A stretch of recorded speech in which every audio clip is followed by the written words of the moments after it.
Coming up next on the Jeff Crilley Show, we'll talk to a former Marine who thought he was done serving his country, and then Afghanistan happened. Now he's throwing his hat into the ring. He's running for Congress. His story is just ahead.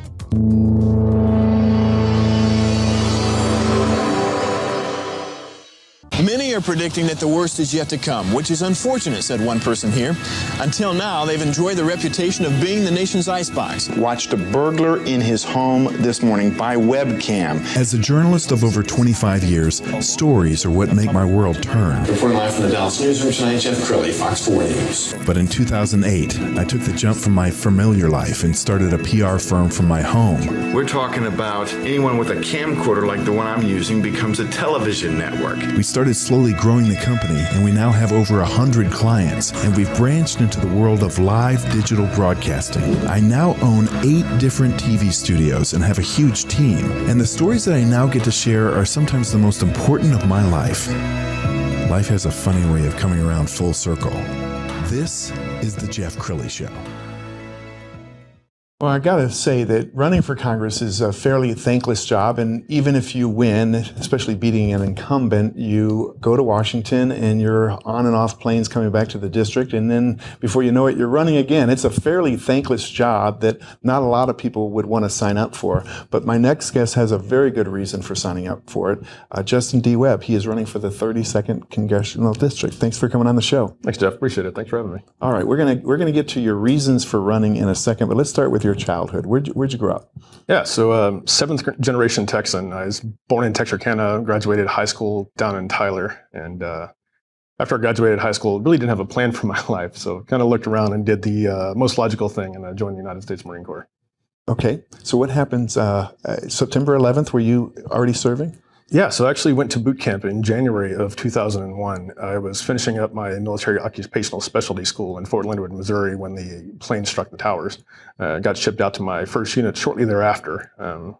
After a year of being in the air wing out in South Carolina, decided I wanted to get a little closer to what was going on and volunteered to transfer to the infantry up in Camp Lejeune, North Carolina. Wow, thank you for your service. And you were deployed? Right. So yeah, I got to my first unit, 2nd Battalion, 6th Marines, just in time to be shipped off to Iraq for the initial invasion back in 2003. 125 degrees outside, no shower for months on end, wearing a chemical suit over body armor. It wasn't the best time in my life, to say the least. Wow.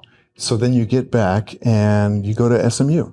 Yeah, I moved to Dallas and pulled up a map, and SMU was the closest school I found. I had no idea how good of a school it was when I first applied, but I went to SMU and got picked up on a naval commissioning program after that. So said goodbye to the Marines and signed up to be a pilot in the Navy.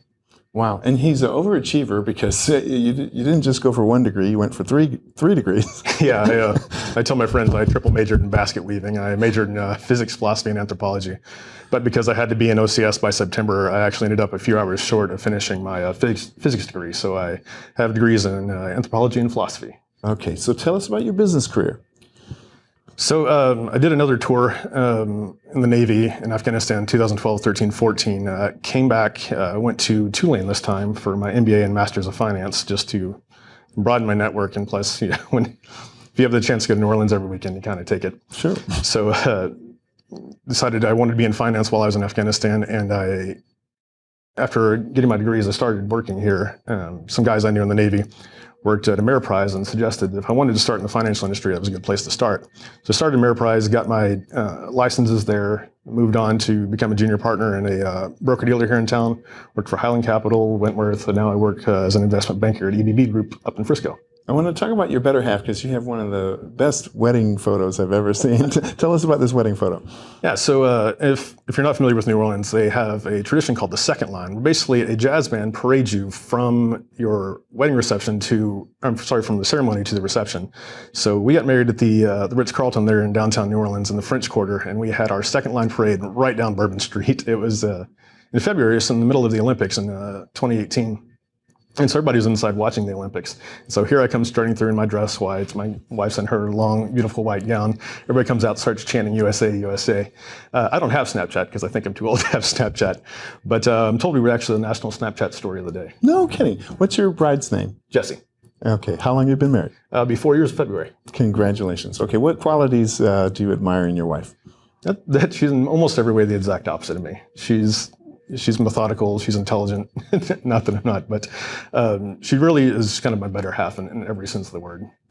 And you told me off camera you're a pretty hard-driving guy, and something happened recently that caused you to take your, I'm going to call it a tranquil life, and sign up for something that is going to be very difficult. Yeah, so I was in Afghanistan 12, 13, and came back in early 14. And while I was over there, I made some very dear friends. There were interpreters and even shopkeepers over there. And during the month of Ramadan, their wives would cook meals, and they'd bring them over, and I'd sit down and have their traditional end-of-day fast with them. I got to be very close with the guys, and after I left, I maintained contact with them. And when things really started going south in Afghanistan, late August, I reached out to one of the guys and asked him how he was doing. And he said, we're terrified. They're hunting for us. My daughter can't go to school. Please help us in any way you can. And here I am on a Facebook app sitting in my house in my little office at home. I'm like, what can I possibly do?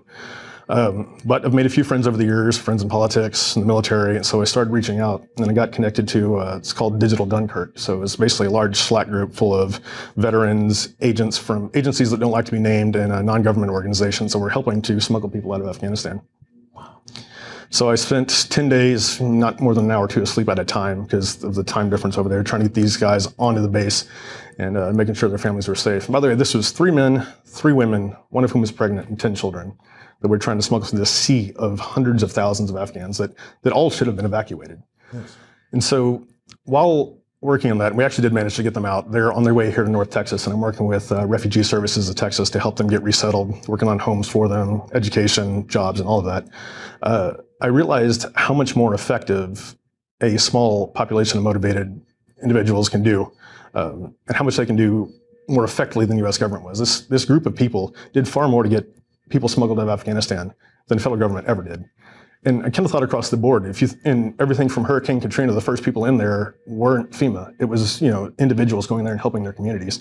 And across the board, individuals are far more effective and efficient at taking care of problems than the federal government is. The federal government can't even get us to the International Space Station anymore, but one private motivated individual can.